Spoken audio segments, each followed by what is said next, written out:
slightly. Sure.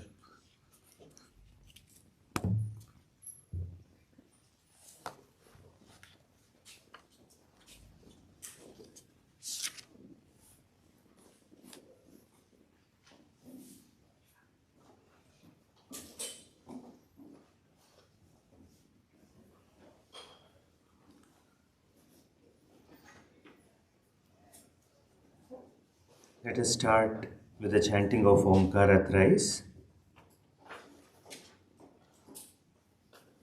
Keep your eyes gently closed.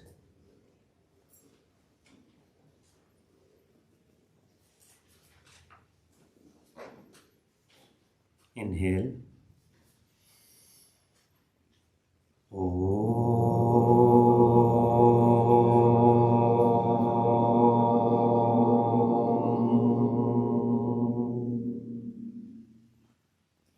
Inhale.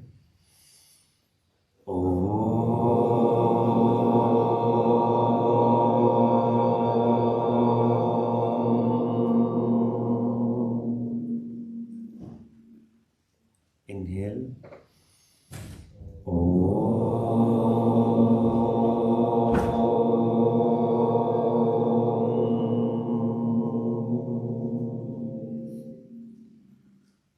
Sahana vavatu, sahanau bhunaktu, sahaviryam karavavahai, tejasvinavadhitamastu ma vidvishavahai.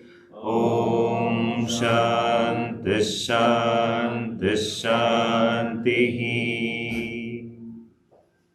Gently open the eyes.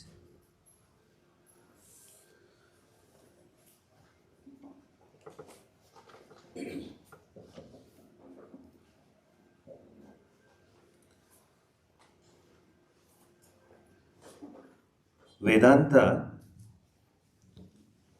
is the cure for the disease called samsara. And the disease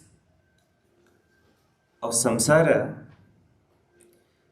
is this sense of inadequacy, sense of limitation, a sense of incompleteness all the time. For that, the Vedanta Vakyas,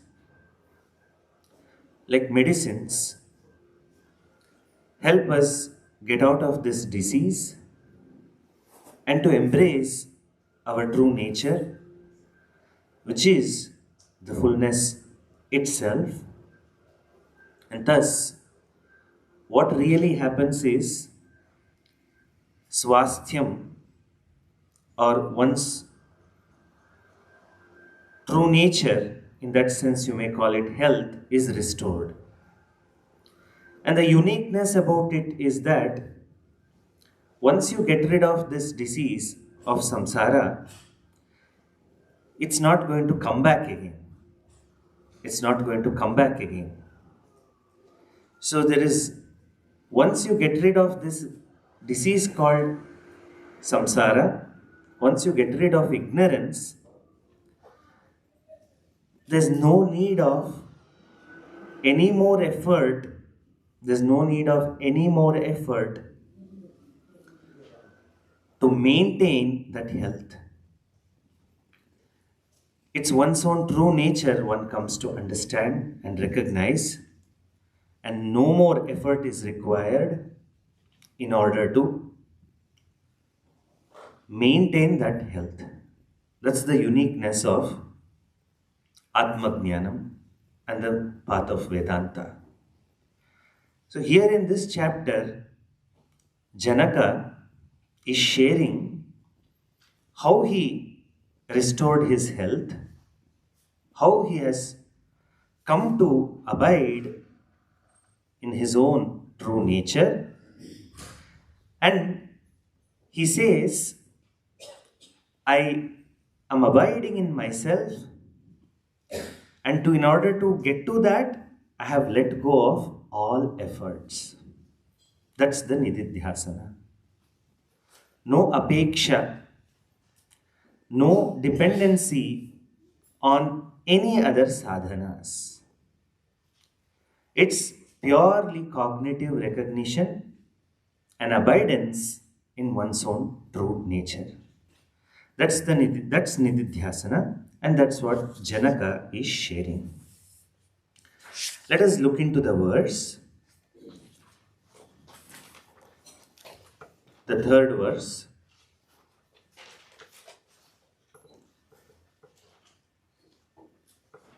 Samadhyasyaधिविक्षिप्तौ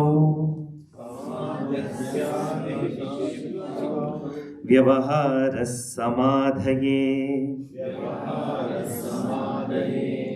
एवं विलोक्य नियमम् एवमेवाहमास्थितः.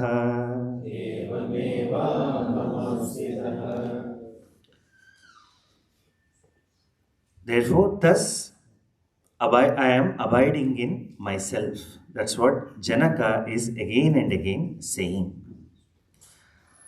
What is that? How did he come to abide in himself, in his own true self? He says, I have no more any superimposition, no adhyasa.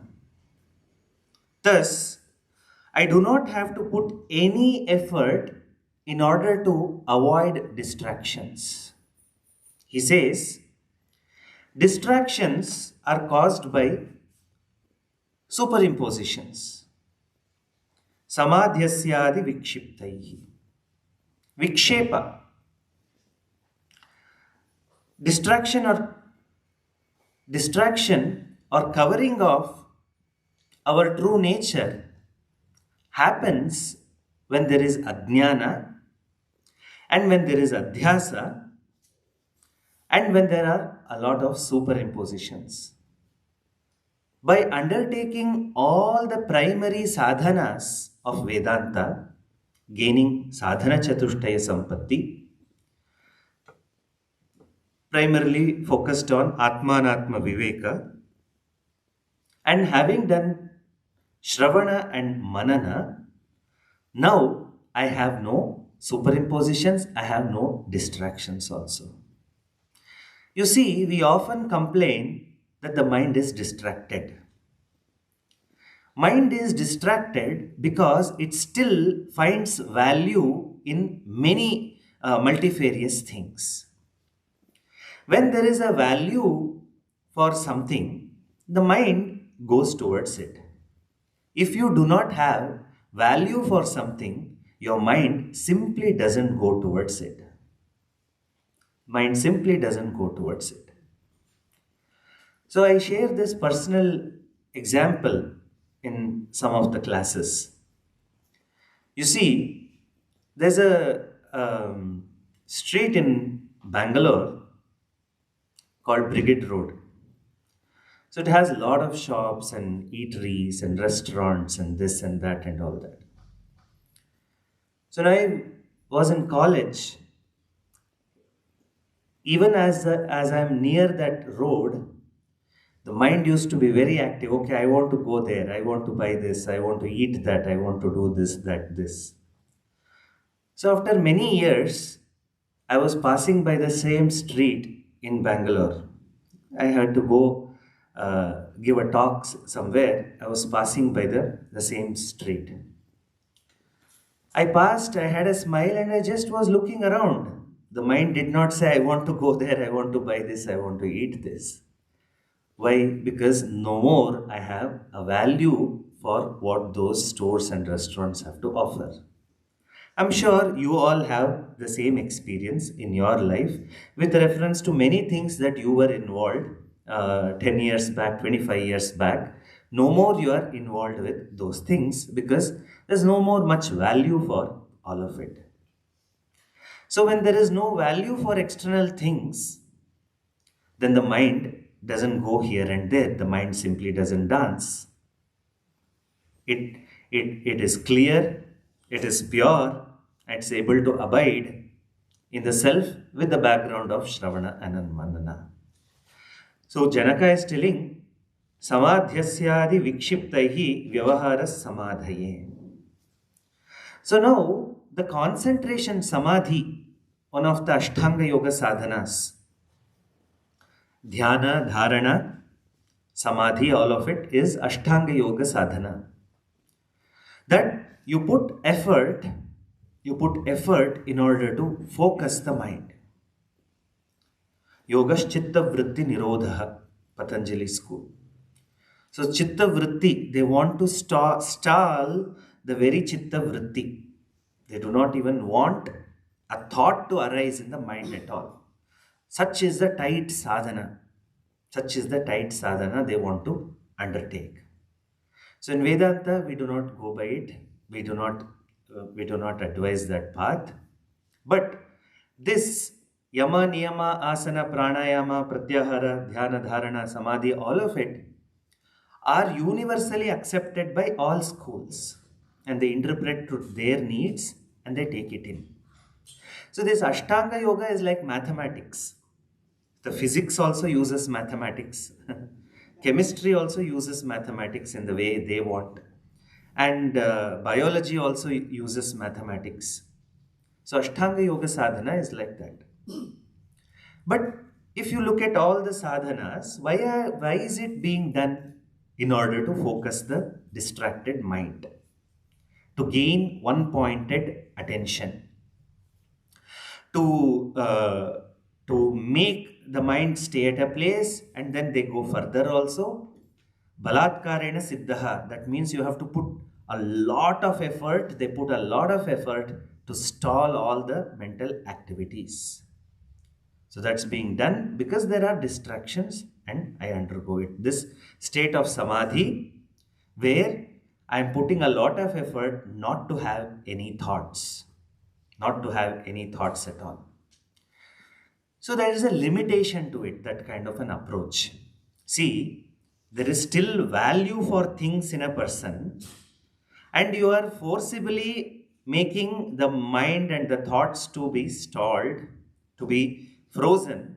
But then if there is still value for it, you will still go for it. You'll still go for it. This kind of suppressing is never advised in Vedanta. No need to suppress anything. You have to outgrow. No need to give up also. Outgrow things. When you have outgrown things, you don't have to give up. Because you have outgrown. You have outgrown that. So here, when you do not have value for some external thing at all, then there is no situation where the mind is going to be distracted. Mind is available to contemplate, to abide in the self. So Janaka is saying, I have no more distractions. Thus, this effort of Ashtanga Yoga and even the sadhana of Samadhi is not relevant to me. Pujya Swamiji used to share this small humorous thing about Samadhi. Swamiji used to say this. Once there was a yoga guru, a yogi. So he is all the time practicing Samadhi. So once he called his Shishya, his student, and said, bring me a cup of coffee. So student went to make a cup of coffee and bring it to this yogi. So the student went to make a cup of coffee. This yogi has gone into Samadhi. Yogi goes into state of Samadhi. So Shishya looks at the Guru and says, okay, our Guruji is in Samadhi. Coffee will go cold.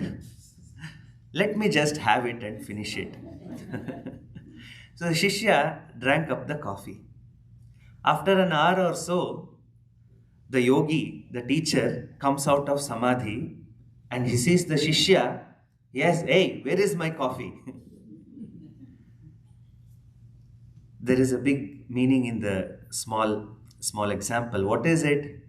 The last thought before Samadhi was coffee. The first thought after Samadhi is coffee. So what big thing the Samadhi did? You are the same person before samadhi. During samadhi, you do not have any distractions. You do not have any problems.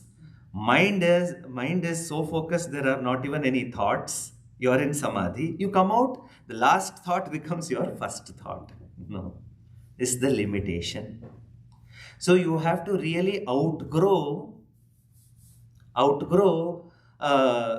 this thing of having a great value for changing things of the world.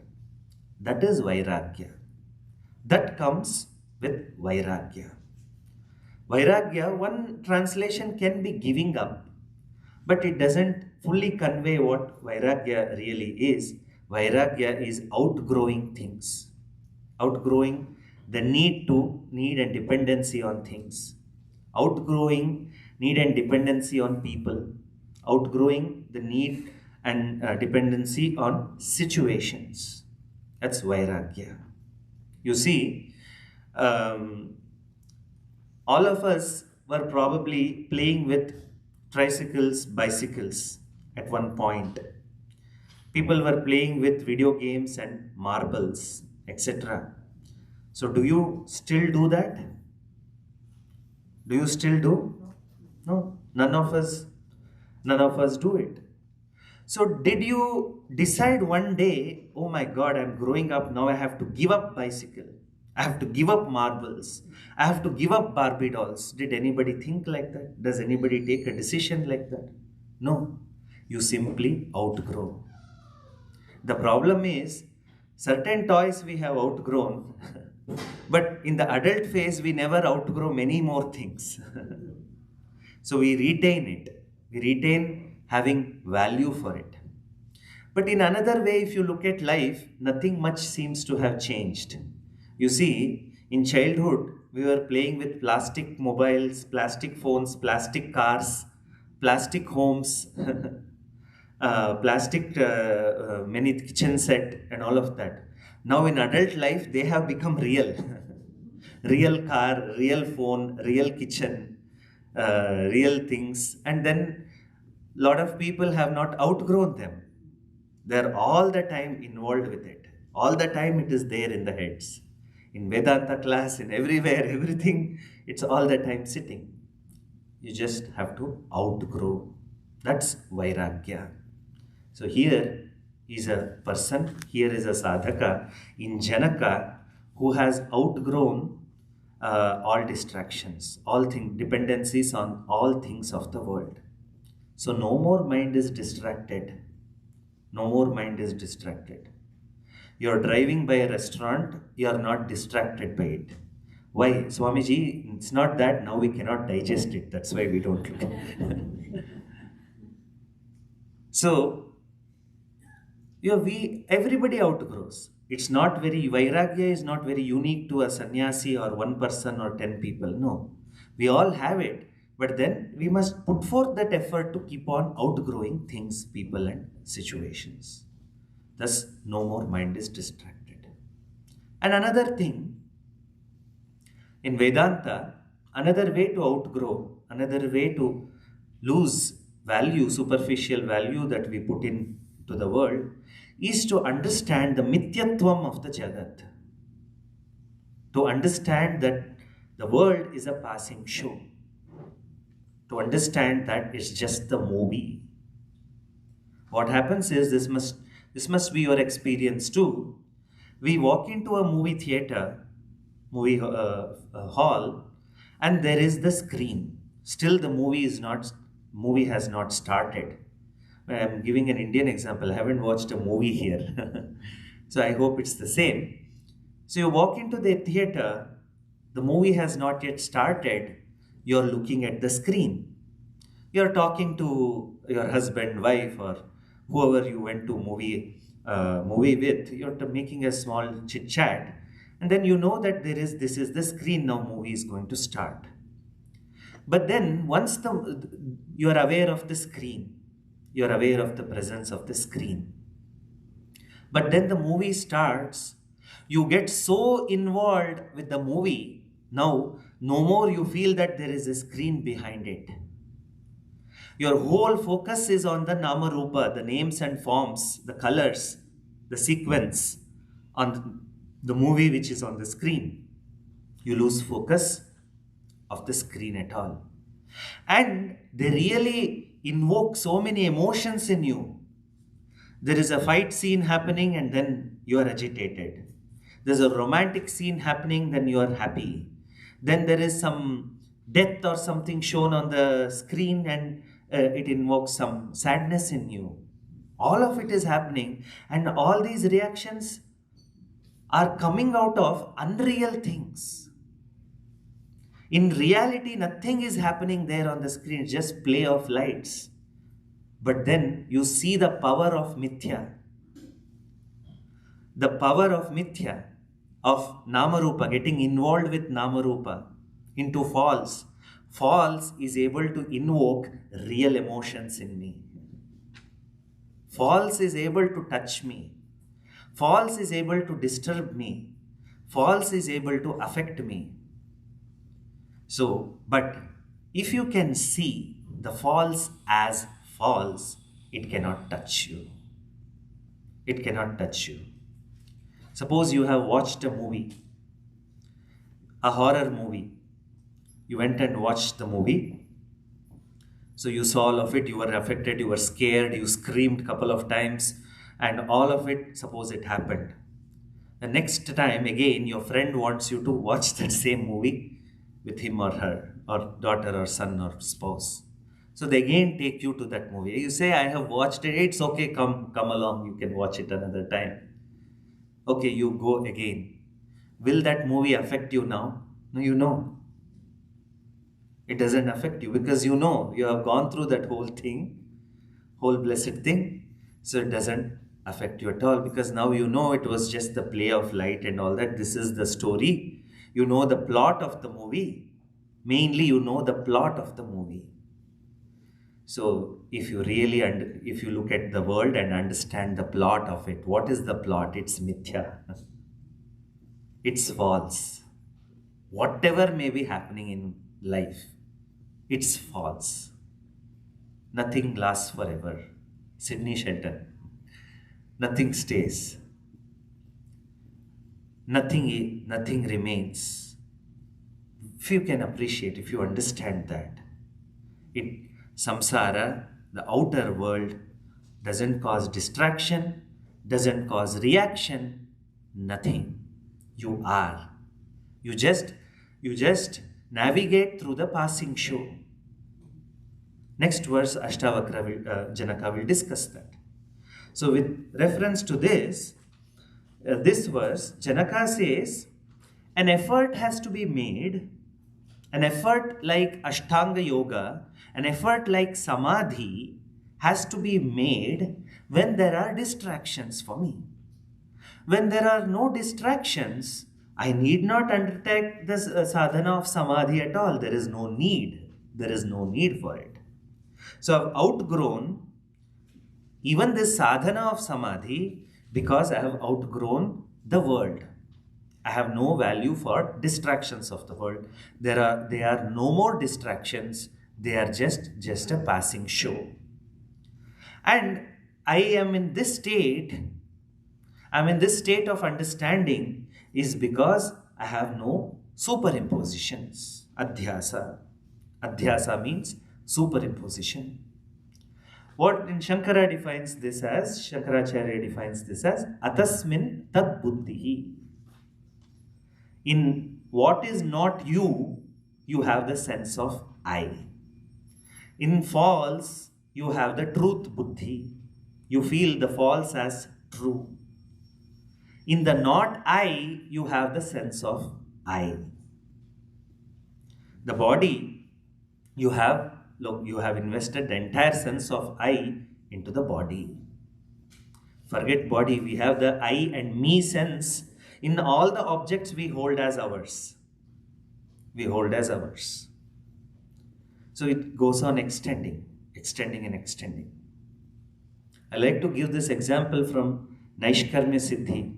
Sureshwaracharya, disciple of Adi Shankaracharya, gives this very shocking illustration to make us recognize the folly in taking body to be the I.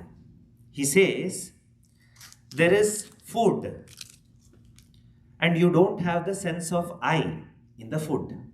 Do you think that these candies are you? No, we don't feel it. Candies are candies. Then he says, we eat all this food and excrete.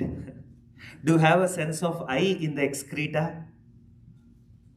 No, we don't have. We just want to flush and dispose it. But this in-between stage, this body made up of this food,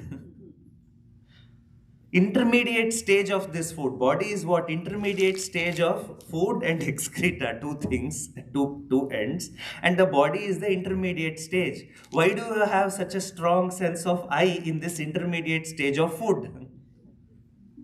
So Taittiriya Upanishad uses the word for body. What is it? What does it use? Annamaya, food body. So my teacher, my Guru Swami Tattvavidananji, Swami TV, often encourages us to use the word food body. Do not say my body, say it food body. May you know that it is just modification of the food, which stays like this for 60 years, 70 years, 80 years, and then just perishes. It goes back into the earth. If you burn the body, it becomes ash, again goes back into the earth, goes back to the elements. Or if you bury also, it goes back into the soil and we come back as a tomato or potato. Whatever you can relate to. So food body, just an intermediate stage of food. You don't have the sense of I am this candy, nor I am this things which are thrown away from the body. You don't have the I sense in these two things.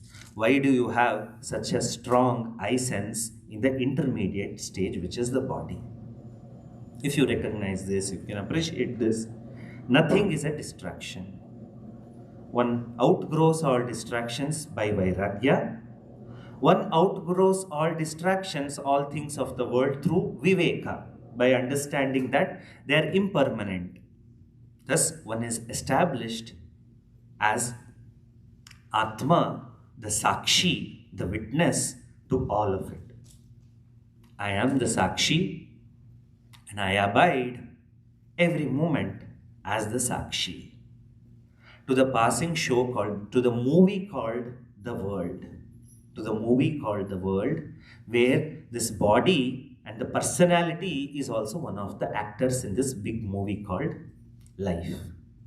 Such is the understanding of a jnani, a sadhaka, senior sadhaka, uttama adhikari, like that of Janaka. So Janaka says that since I do not have any superimpositions, I do not put I and me and mine in anything of the world. I may be transacting with all of it. I may have a utility value for all of it. I do not have reality value.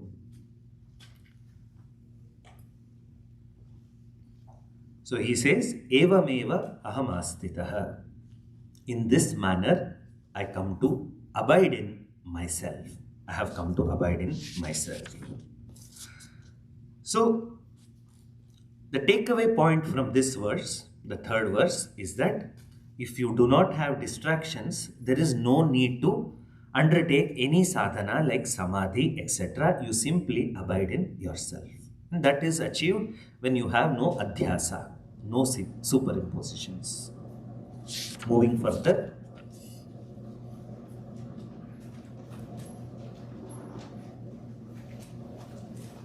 हेयोपादेय विरहात् एवं हर्ष विषादयोः अभावात् आद्य हि ब्रह्मन् एवमेवाहमास्थितः.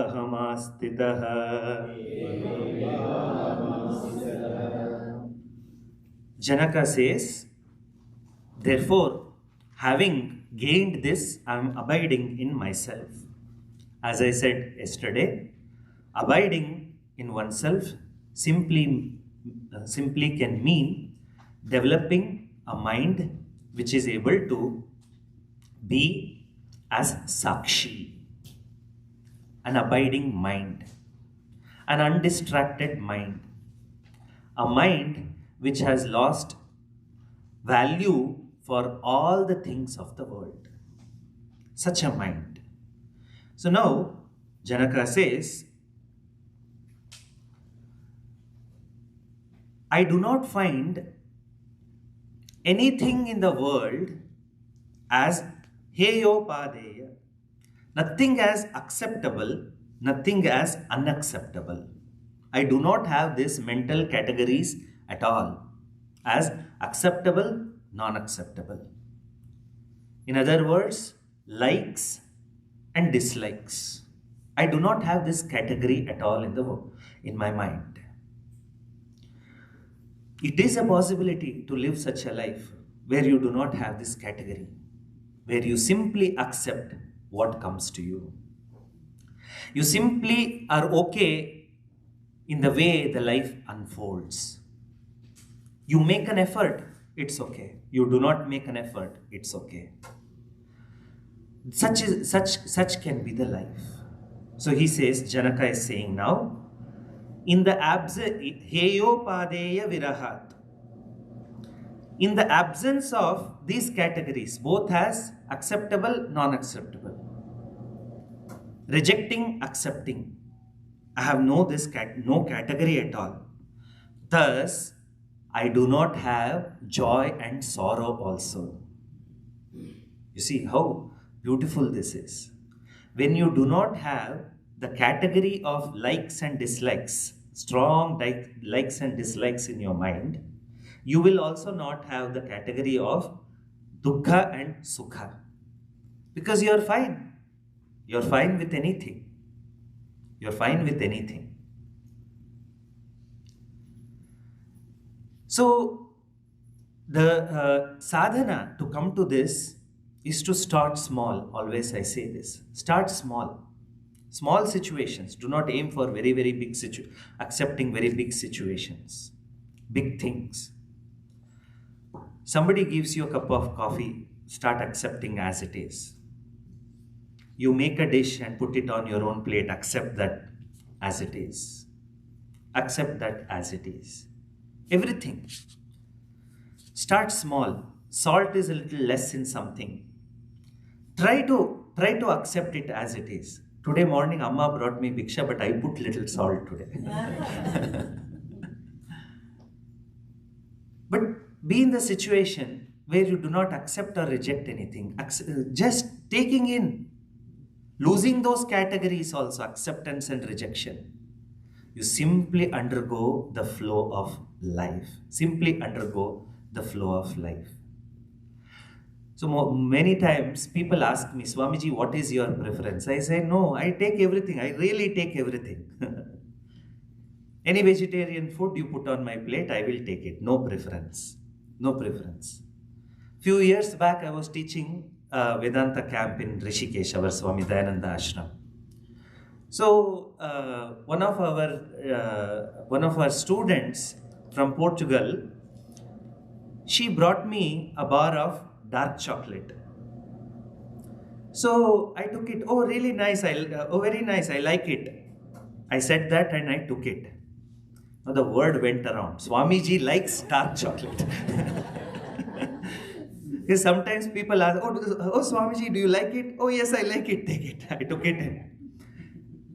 Everybody started giving dark chocolates to me in Rishikesh. Every day, lot of dark chocolates are coming. I can't even give it to the kids because they won't like it.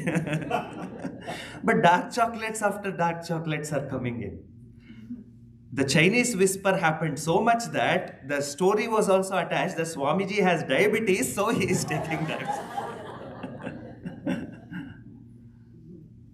So, it's a possibility to accept the flow of life as it is, without the categories of acceptable and rejectable. These categories one need not have. Likes and dislikes need not have. Life works. Life works. Now you may raise a question. Oh, can I be like that in my office as a head of a team with 50 people. You're trivializing the you're trivializing a very big philosophical point. In that context, what is to be done, you do. We are not fighting the roles. We are approaching life from another step higher dimension, a step higher, with reference to really having that categories in mind. No need of it. As a particular role that you hold, there is a script for that role, there's a duty for that role, you fulfill it. That shall happen at that level. But in the core of you, as a deeper person, a basic person, no need to have these categories at all. It works. So Janaka says, in the absence of these two categories, I am accepting nothing, I am rejecting nothing. Thus, I do not have any sorrow and joy as an effect of likes, going behind likes and dislikes. Going behind likes and dislikes. That's the place of neutrality. Samadhana. Samatvam yoga uchyate. That is the inner samatvam. Present. So I use this expression. If you want, you can write down. The presence or absence of things should not bother you. That's the place of neutrality. We often think, okay, absence, Swamiji, absence doesn't affect as much. The presence of something, presence of this spouse really affects me. No, presence also should not affect you. Absence also shall not affect you. Why? Because, again, one same mantra for everything. Because you understand it to be mithya, false. One pledge a Vedantin shall take, the false shall not affect me anymore. False shall not affect me anymore. So, by having this very big vision, very big insight, we are not jumping up and down in life at all. Presence also shall not disturb you. Presence also shall not disturb you. Sometimes some swamis or very orthodox sannyasis will say, I will not stay in a room if there is a television in it. It's a real thing in India, in some of the orthodox schools. Why? If you have a value for it, then you have to try and control yourself. I have no value for a television. I have no value for a thing. So whatever is around, I'm okay with it. Because I am not mentally, emotionally involved at all. I have not invested in it emotionally. You may want to introspect in this way. Sometimes we are unable to withdraw or outgrow a certain thing because we have emotionally invested into it a lot. We have emotionally invested into it. There may not be big financial investment into it or some physical investment into it, but a lot of emotional investment has been made into certain things, into certain relationships. Even though they have gone toxic, you are unable to outgrow or withdraw, is because a lot of emotional investment has been made into a particular thing. So, evameva ahamastitaha. In a state like this, in having such a mastery of mind where I do not have categories, thus I am not affected by the effects of it. Thus, my mind is able to abide in the self as the sakshi, as the witness of all of it, as a witness of all of it. Moving further,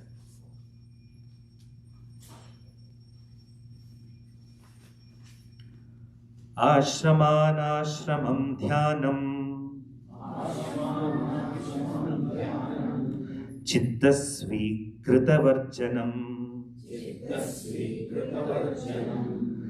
vikalpam mama vikshiptaihi Evameva ahamastitah.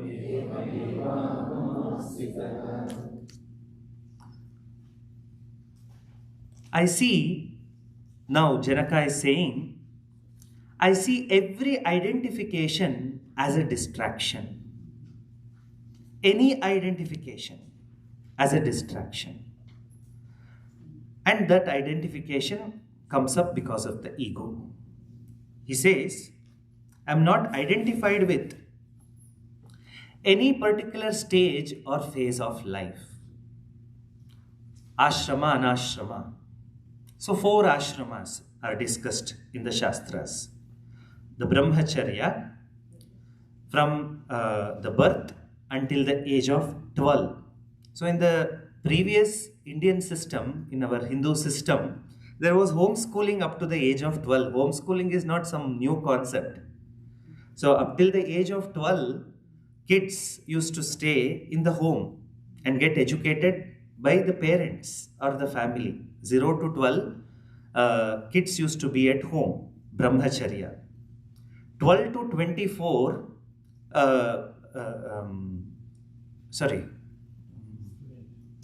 so 0 to 12 still a brahmachari, but the kids used to be at home, still brahmachari. 12 to 24, they used to go to Gurukulam. That gets the technical name brahmachari or brahmacharya, where you are in the, Brahma means Veda. So you are in the presence of Veda. Veda are the, in those days, Veda and Vedangas, astronomy, all of it, Sanskrit, grammar, all of it used to be taught in those Gurukulams. So 12 to 24, they used to be in the presence of the Guru. They used to go to the residential schools. They used to go to, called Gurukulams. So 24, marriage. All the early marriage, everything getting married very early, all of it started in the Middle Ages. Middle Ages have been dark phases in human history in all countries. So they used to go to the Gurukulam, and 24, Grihastashrama, getting married. Then retirement. So when do you retire? Shastra discusses that also. So they have few pointers when to retire. So after the completion of Ashtabda Purti, that is the 60th birthday. So there is a religious ceremony made on the 60th birthday. So you undergo that puja, and after that you can retire. If you want, it's not that compulsory you have to retire. A pointer, this can be a good age to retire, 60. Or one more pointer, at the sight of the grandchild. Once you have seen your grandchild, then you can go to next ashrama, which is Vanaprastha. You can retire. Vanaprastha ashrama is retirement. Or at the onset of first grey hair. So then people in 30s have to go now. So meaning at that era, people in their 60s used to get the grey hair. So that's another pointer to move to the next phase, which is the Vanaprastha-ashrama. Vanaprastha-ashrama, retirement, is characterized by husband and wife moving to a secluded spot or vanam, to a forest area. How you all move up the hills now here in the mountains, near the mountains, for retirement communities or secluded homes there. So Vanaprastha-ashrama, having spent a few years there, if you wish, if one wants, moves into the stage of sannyasa, formal sannyasa of taking the ochre robes. That's how the system used to be. But otherwise also one could move from brahmacharya, student, into sannyasa also. That also was a possibility.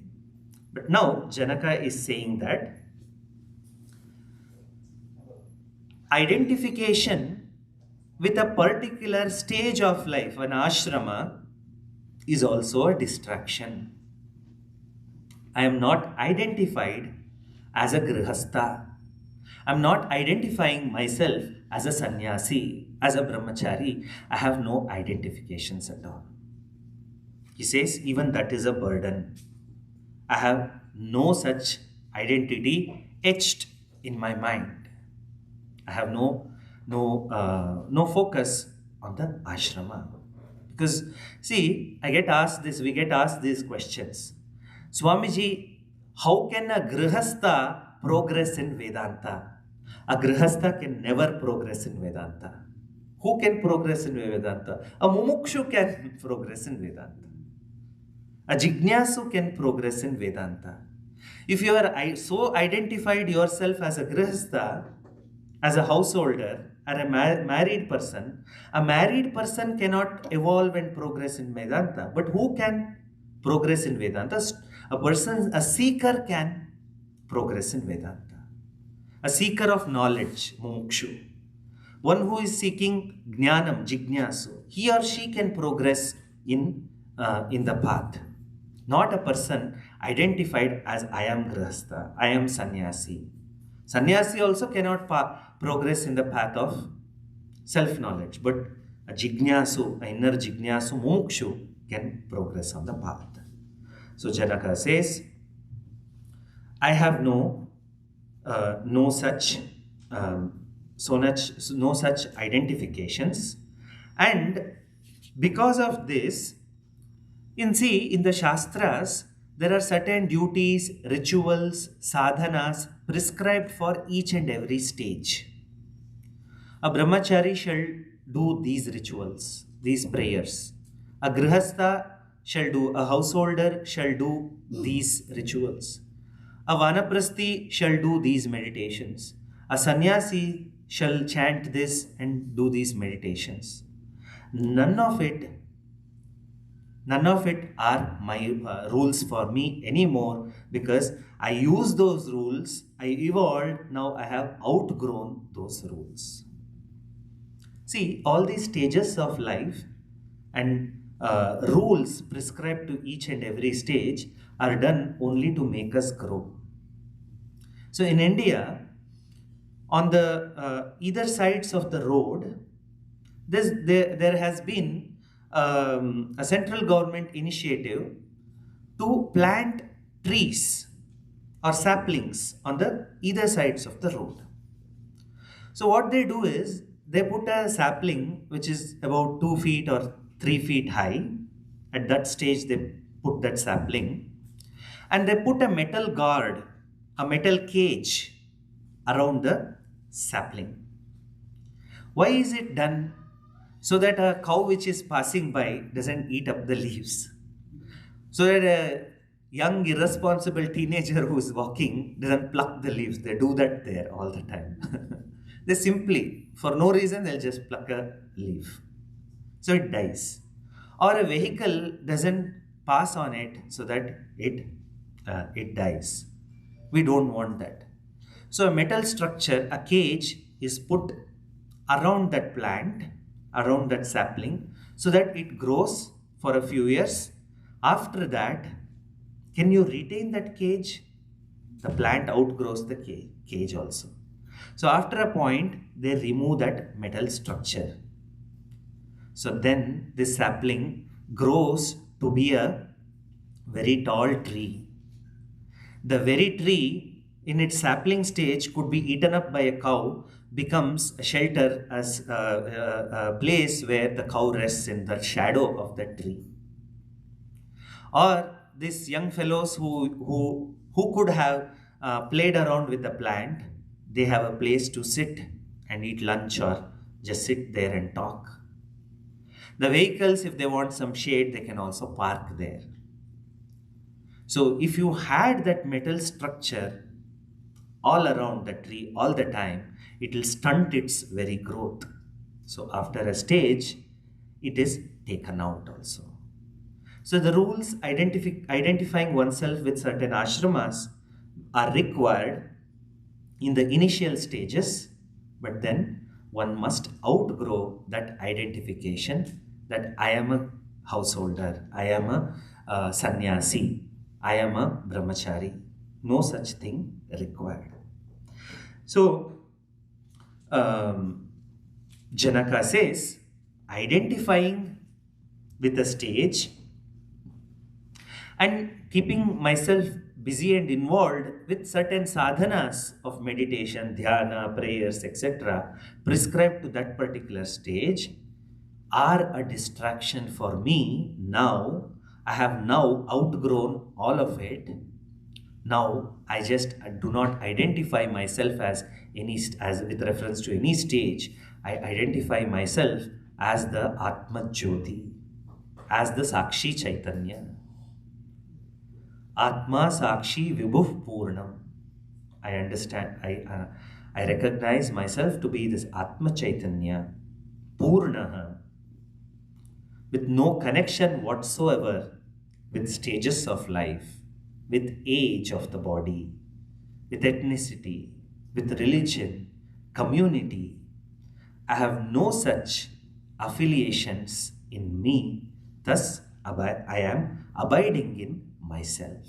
Evameva ahamastitaha. Evameva ahamastitaha. Coming out of all conditionings, coming out of all identifications. It is very, very freeing. Very, very freeing. It's a burden to have all these identification and walk around. Money shall be in the pocket, not in the head. Your ownerships shall be on the papers, not in the head. You anyways own it. I mean, in that context, in the legal framework, anyways, the house is in your name, the property is in your name, the bank account is in the name. So no need to keep on claiming it every moment.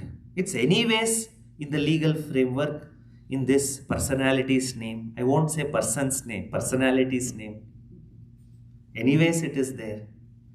So why carry that around in the head? Carry that around the head. No attachment with the name or anything also. Though my teacher Swami's TV, Swami Tattvavedanji often says, I do not even claim my name all the time. Only in the immigration, if they ask what is your date of birth, what is your name, I open and show them and I tell them. Otherwise, no need to claim anything. No need to keep on having all these identities. It is a possibility to live most efficient and effective life without the burden of all these identifications. So having let go of all these identifications, a person simply abides in the self. And that's what Janaka is saying here.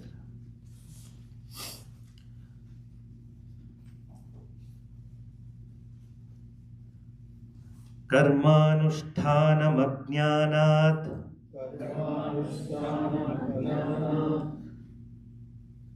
yataivo paramasthatha buddhva samyak idam tattvam evameva hamastitaha. Janaka is now recommending spontaneous living as a nididhyasana sadhana. Calculated living versus spontaneous living. He says, action in, if for those of you with little technical background of the Vedanta, karma, the actions come forth, the actions which are based on likes and dislikes come forth because of ajnana. Ajnana kama karma. So there is this ignorance which will give rise to desires and wants based on likes and dislikes. So based on likes and dislikes, you undertake karma. You undertake many actions. All of it is because of ajnana, because of self-ignorance, ignorance of the self. So now, that kind of a karma is an outcome of ignorance. Now, a person decides, okay, Now I understand by the study of Vedanta, getting simply involved with endless karmas are of no use. Now on, I will stop doing actions. I will stop this. I will stop that. Ashtavakra has said, stages of life, duties of life are no relevance. I will stop it now. I will stop doing this now. I will stop doing that now. I will stop doing this now. Janaka says, doing and abstaining from doing are both ignorance itself. No need of all of it if you have a real, large, big perspective of life. If you know the truth of life, that all actions, whether religious or secular, are because of ajnana. If there is doership, if doership based actions are all categories of ajnana. Now I am not identifying myself as a doer, so whatever may be the doing, let it happen. Let the actions of the world through this body, that shall happen. I do not put any extra effort to do something also, or I do not put effort in not doing or trying to control some doing at all. See, this is a possibility when you have outgrown the mental categories of likes and dislikes. Mental categories of this is acceptable, that is rejectable.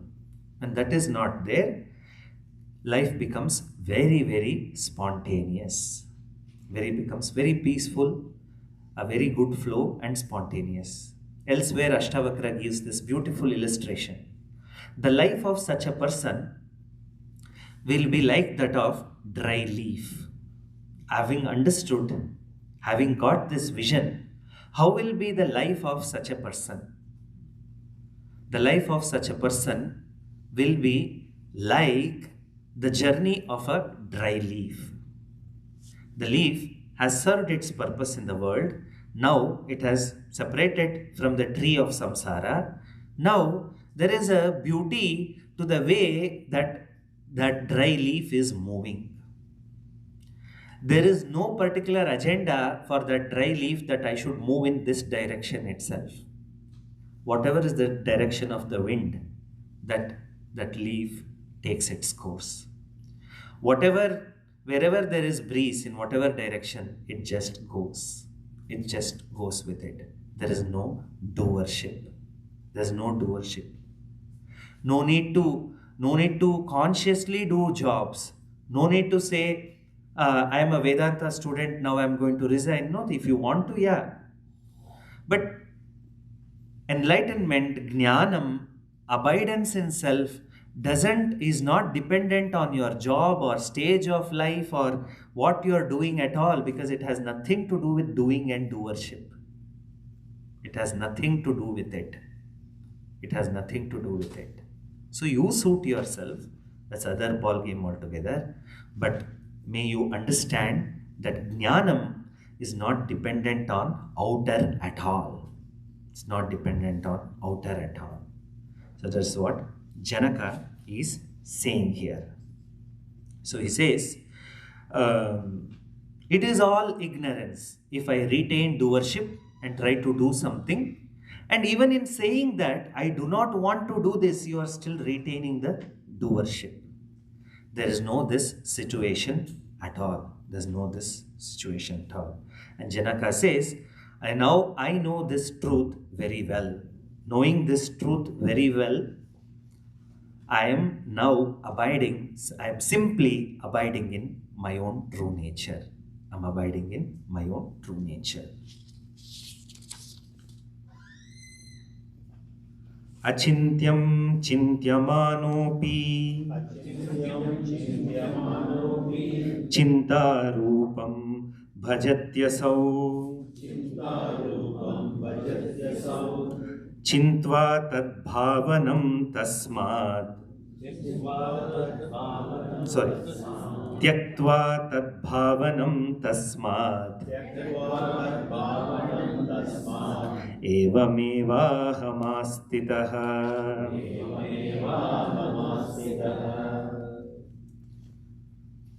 Now, Janaka is saying a very important insight of Vedanta. One always tries, even though there is a samskara of Shravana, Manana, Nididhyasana, somehow we try to approach Atma as another object of knowledge. I want to know Atma. I want to know Atma, and the orientation is still as if Atma is an object. Now I will use all my capacity. I'll use my intellectual capacity of intellect. I'll use the mind. I'll use the books. I'll use the classes, all of it. And then I will capture that Atma.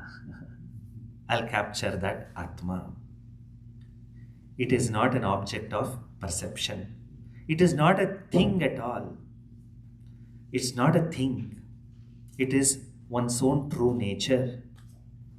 Really, if you change this orientation, then alone you get a sense of I, real understanding of I, and you will be able to appreciate I as existence, consciousness, and happiness. You are. This very moment you are. And you are aware that you are. Should you read the books and say, yes, I am there? No. You just know intuitively, very intimately, you know that you are, you exist. And you know of it as well. You are and you know of it. You are aware of it.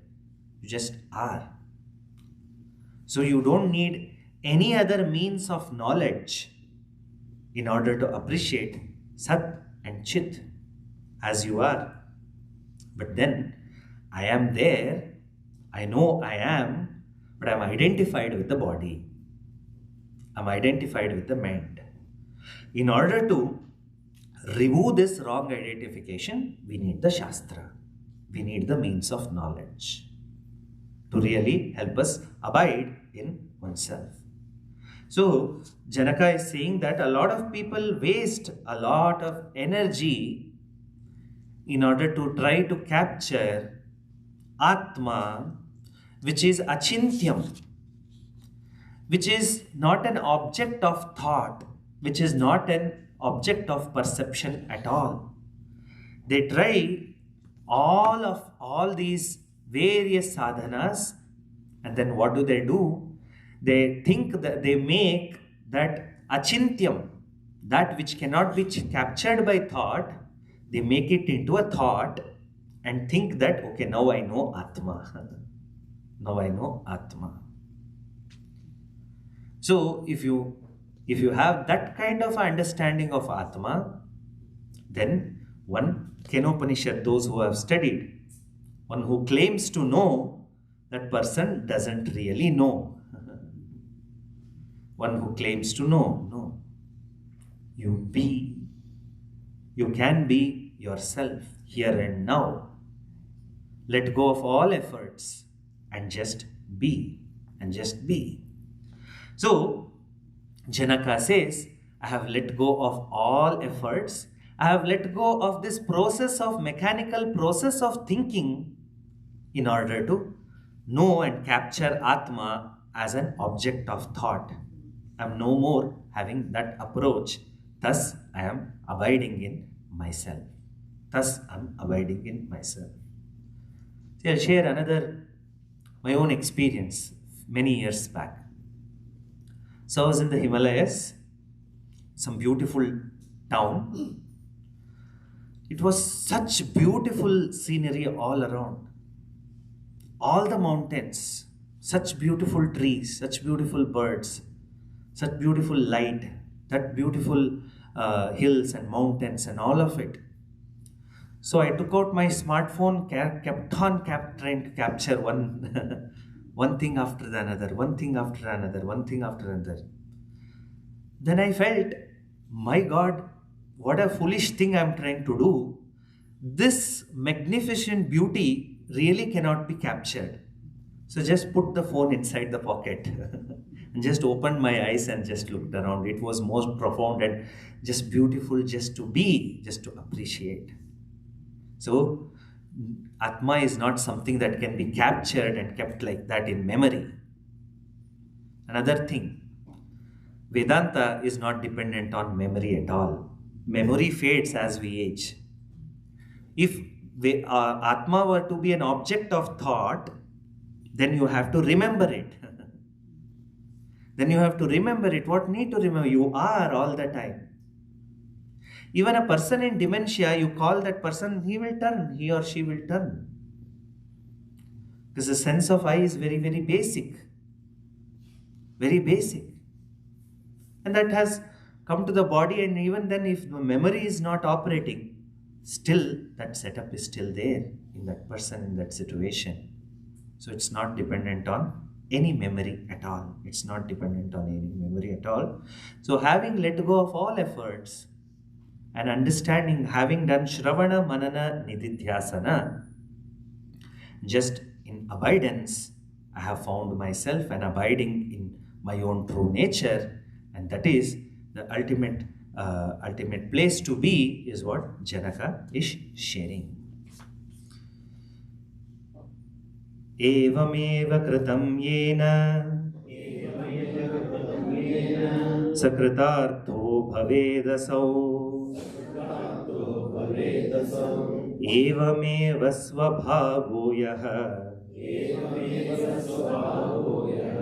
sakritartho bhavedasau.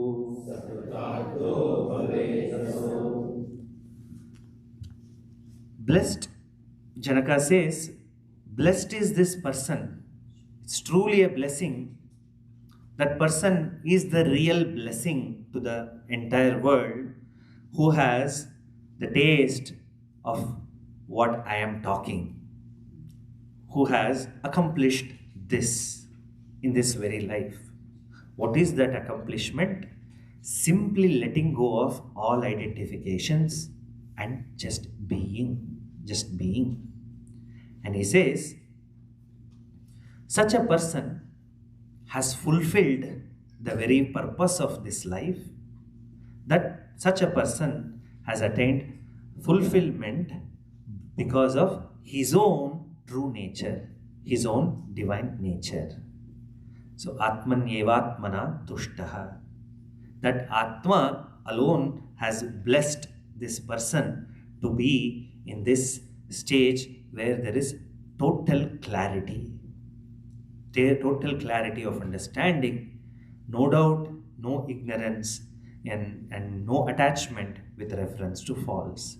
That person is abiding in the truth, and such a person is blessing to oneself, and such a person is blessing to all.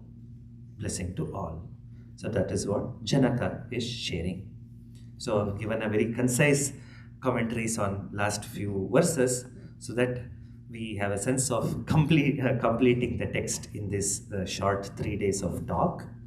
But to summarize this entire chapter, abidance in oneself is having a mind which is clear, which is free of distractions, free of falsity, free from identifying with the false. Such a mind simply abides in the self. Such a mind simply abides in the self. And then do not approach Vedanta like a marathon, some accomplishment. Let go of efforts. It is a beautiful journey. Clarity grows upon you. It's not that you do not know. Every text, every lecture that you hear, every meditation that you do, every book that you read will start giving you a degree of clarity. If you have attentively listened to it in these 3 days, you have moved to a higher level of clarity. Puja Swamiji, the Swamidananda Saraswati Ji, often used to say, this clarity, this abidance is like a Polaroid picture. You take out the print, nothing seems to be there on it. But give it some time, few dots appear. Give it some more time, a pattern appears. Give it some more time, then you have the full picture. So that is the journey of a Vedantic student. So give it some time, and giving some time means not giving break to Shravana Manana Nididhyasana. Let it be joyfully going on without any pressure, without any running around. So let it naturally happen. You come to a place of total clarity, total cognitive clarity. That is moksha. That is moksha. That is freedom. Freedom from all sadhanas also. So when something is wrong with the leg, if you are unable to walk, you need crutches. So when the problem is solved, you don't no more need those crutches. The wise thing to do is just fold it and put it aside. Does that mean you are disrespecting the crutch? So because you want to respect the crutch, I will all the time hold it and walk around? No need. You are grateful, you are thankful for it, you save it in a good spot. If somebody comes, somebody is having that need, that person will take it out and give it to them. But in Vedanta, you will never have that need of crutches again once the problem is solved. So Jnani's life is also that. He has used all the practices, all the sadhanas, puja, karma yoga, bhakti, dhyana, ashtanga yoga, all of it to outgrow this disease of samsara. Once there is a cure, a person, a guru or a sannyasi or any person in any stage of any color of clothes can put aside those crutches. In the tradition also, a guru, a jnani, has attained what is to be attained in this very life, and has closed the books and put it in a respectable spot, in a respectable way. The Shishya approaches the Guru and prays, Madhartham smara, Madhartham smara. For my sake, please remember the way your Guru taught you. I know that you have no purpose in all these prakriyas and texts and discussions and arguments, vada, all of it. I know that you have no relevance with all of it. You have put it aside, I know. But for my sake, please, Madartham smara, Kritagya smara. For my sake, please, O Guru, please remember all those methods in which you were taught by your Guru. Please teach me the same so that I can also recognize and realize my whole fullness.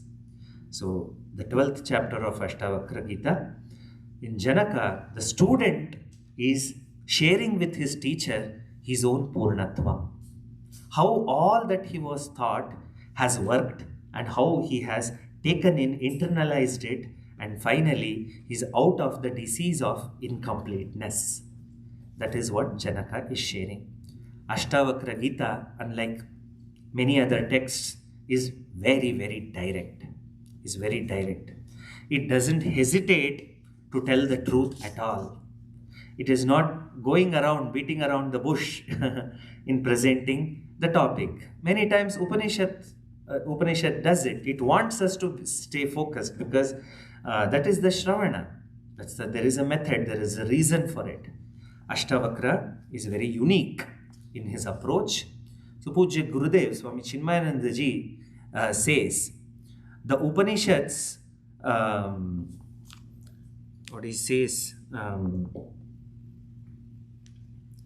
read from his own preface. In communicating to the seekers the unsurpassing beauty and indefinable perfections of the Absolute, the Upanishads stammer. The Brahma Sutras exhaust themselves.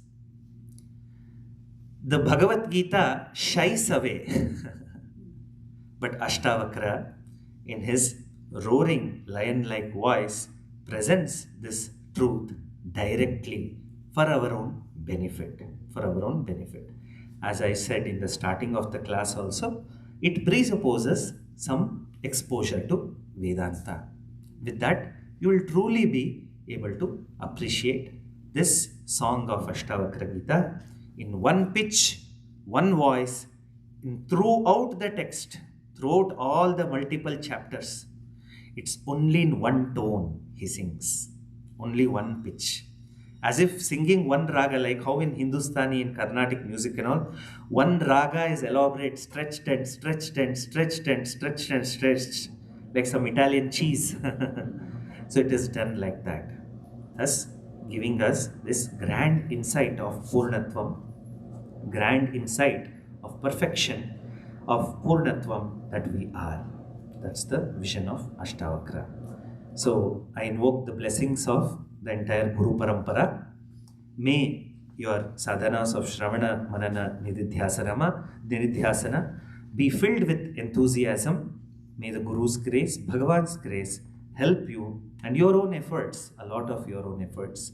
May it all lead you to total appreciation of the completeness which is within.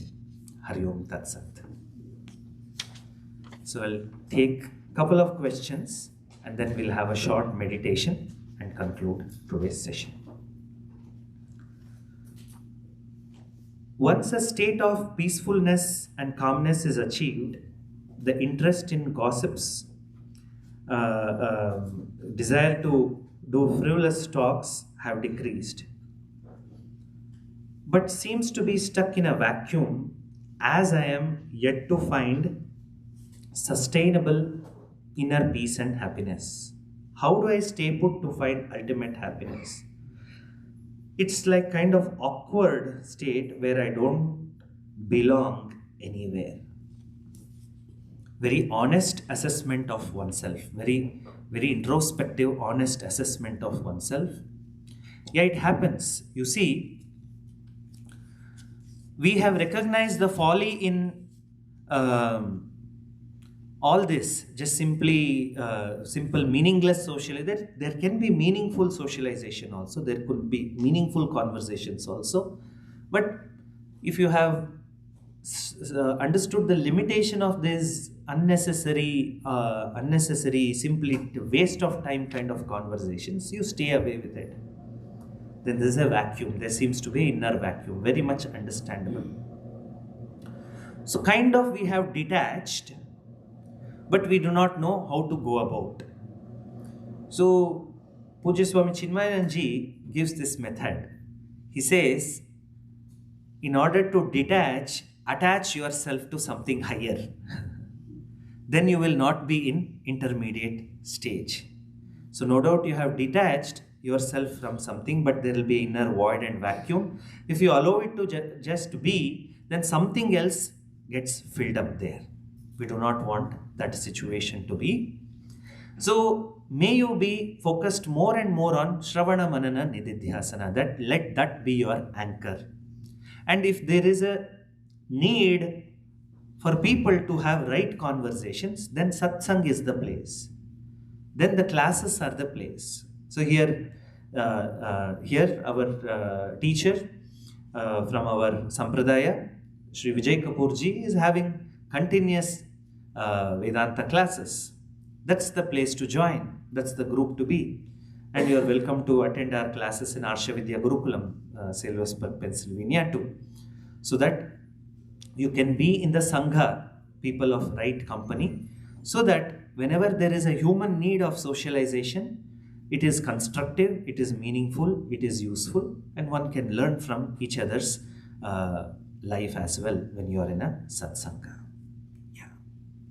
So another thing, since it's a very beautiful, honest observation, do not be afraid of this state. Do not be afraid of this state. So we are afraid, we do not know how to handle, so mind tries to go back to the previous ways of life and previous ways of thinking.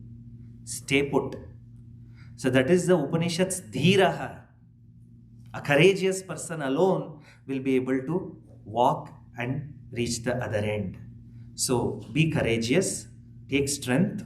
If you have an access to a teacher, guru, derive courage from that. So go through this phase so that you come to a better understanding of comfort. Using your movie example, can be dispassionate, especially when you watch for second time. However, in this real world, if we see something bad or cruel happening, do we have a duty to address or take action? No, I try to do it. I keep trying to tell it. No, no, see, being an witness to the world doesn't mean that somebody is in need and you say, I'm a Vedantin and I walk. I'm a witness to it. It's not that. It's not that. Do what is to be done. Do what is to be done. If somebody is in need, help. If there is suffering, if you can do some seva and get them out of it, do it.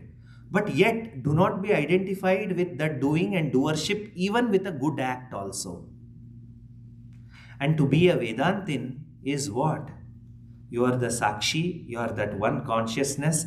You understand that same light of consciousness is shining in me, it's shining in you, in all the other people. So when you have this universal appreciation of oneness, then if all families are your families, all problems are your problems, all happiness is your happiness, all joys are your joys, the entire world is one family, is just manifestation of one Atma Chaitanya. So you, in your capacity, in individual capacity, try to do the best for the world. Try to do best for everybody around you in your own capacity. So that Vedanta is not escapism, Vedanta is not suppression, Vedanta is not a selfish walk towards understanding oneself. It's a universal path. And compassion becomes the dynamic outpour of love which is there within a jnani. So that's just like fragrance of a rose, compassion is for a jnani. That's how we walk. That's how we should walk. Yeah. So still, with all the problems, with all the sufferings, we trying to do whatever we can, we still look at it all like a movie, uninvolved. Yeah. We'll have a short meditation.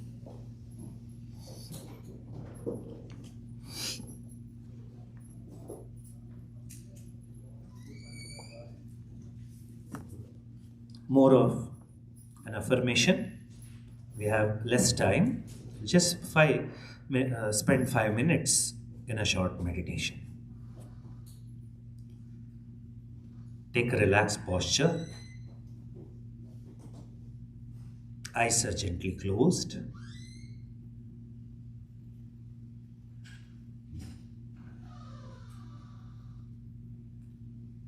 Let us chant Omkara thrice. Inhale.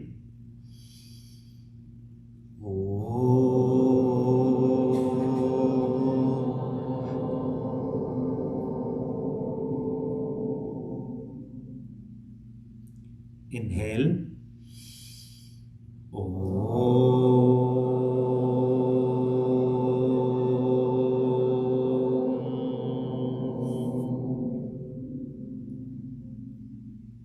Inhale.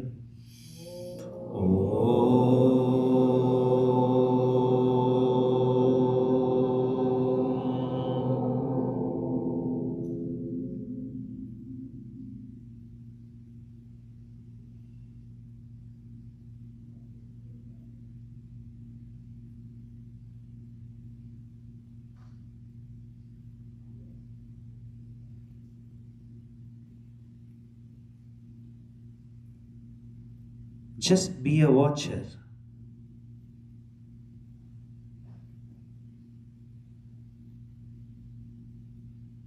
There is the body.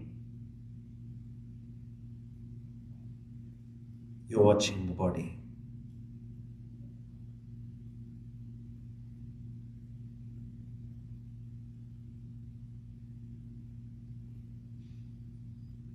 There is breath.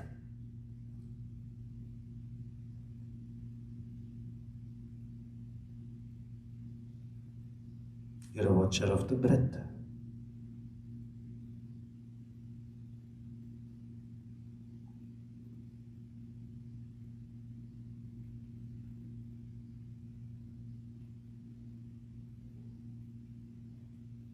After this meditation, go back to your homes, and there are duties, actions to be done.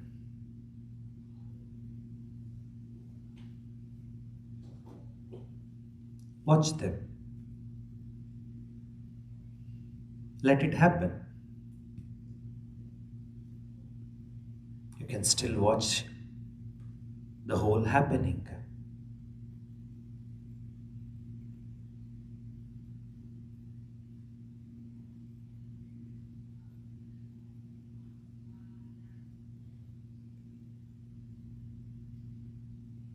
The sounds around us, I'm just a watcher.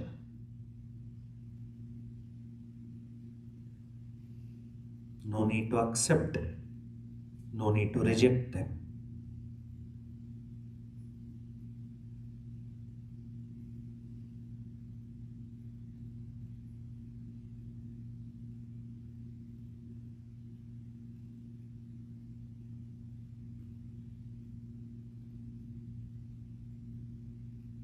This moment is what it is. I just watch it.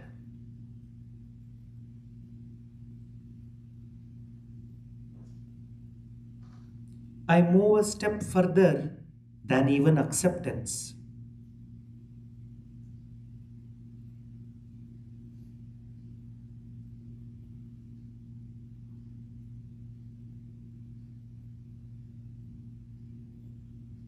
Even acceptance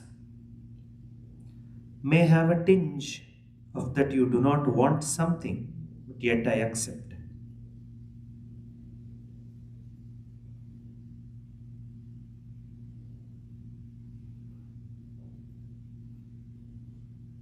I just watch.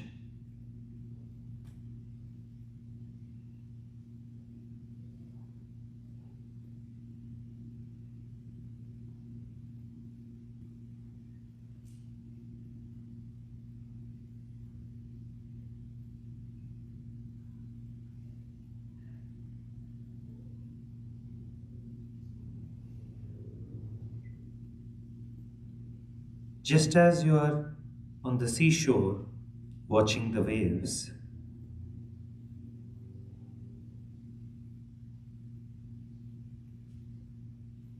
you are a watcher of the entire show of life.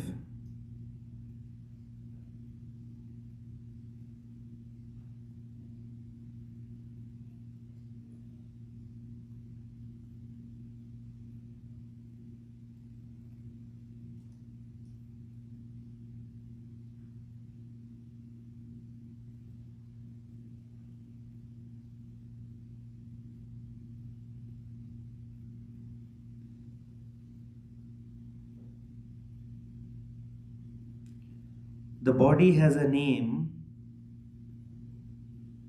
the watcher doesn't have any name.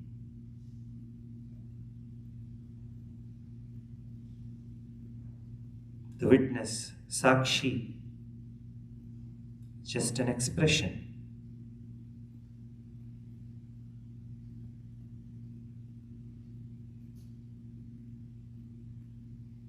I am, I am a witness to everything.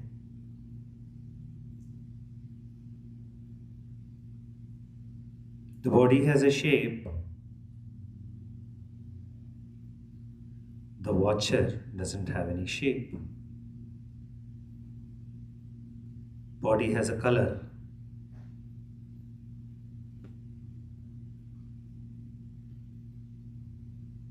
As a witness, as a watcher, I do not have any color. Nirguna.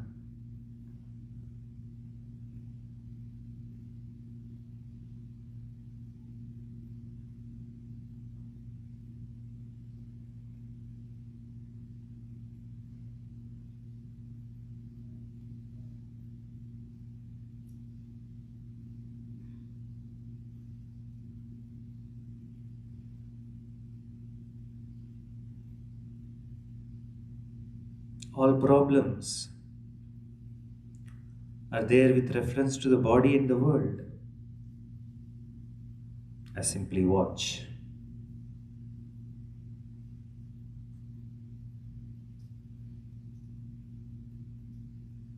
There are solutions, yet I'm a watcher.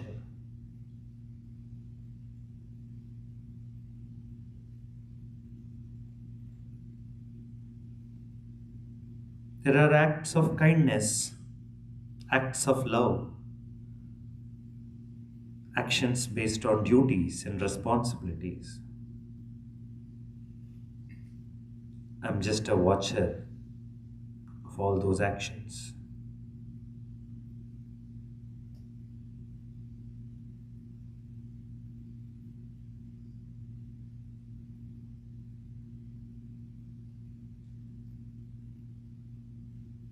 I lack nothing as the Sakshi.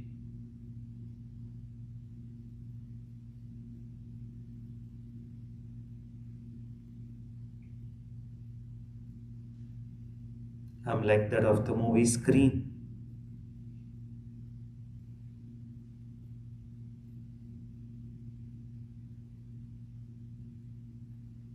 Nothing can touch and stick to the screen.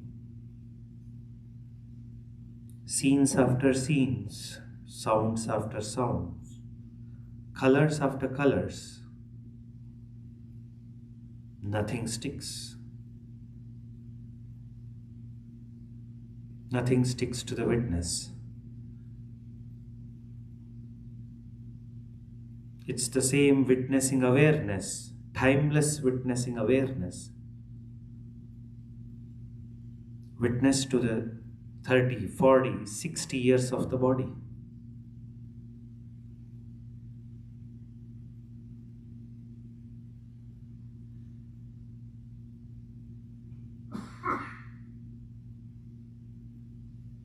Nothing sticks to it. Asangaha.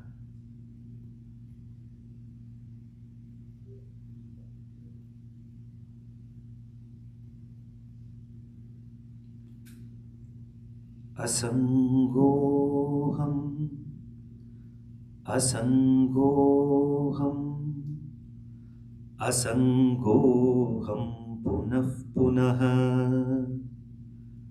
Sachidananda rupoham,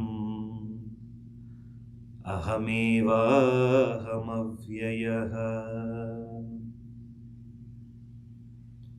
Sachidananda rupoham, ahameva hamavyayah.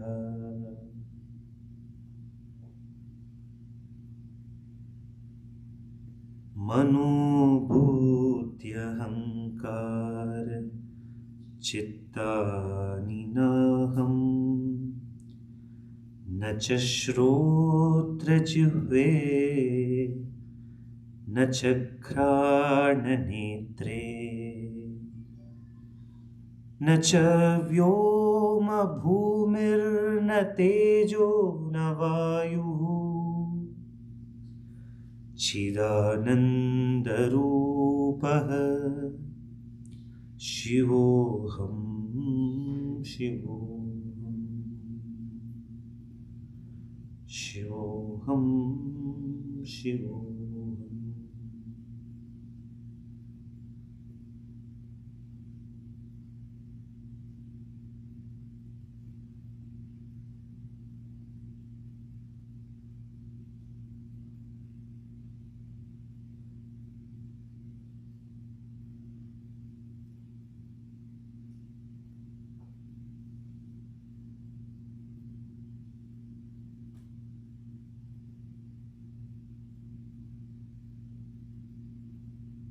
You are that witness,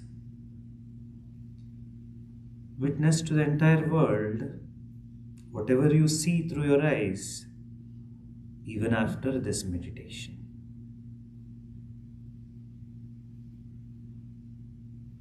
Om.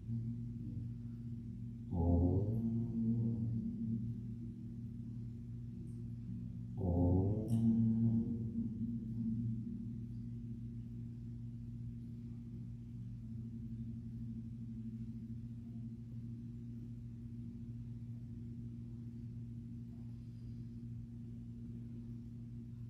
Become aware of the external environment. Bring a gentle smile on your face. Rub the hands together. Apply the heat onto the eyelids. Slowly and gently, you may open the eyes. Om Sarve Bhavantu Sukhinah. Sarve Santu Niramayah. Sarve Bhadrani Pashyantu. Ma Kaschid Dukkha Bhag Bhavet.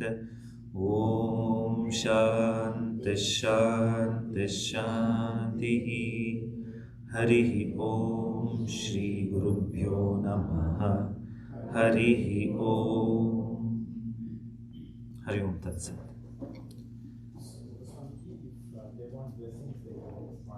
Yeah, it's been very nice to address you all for these 3 days.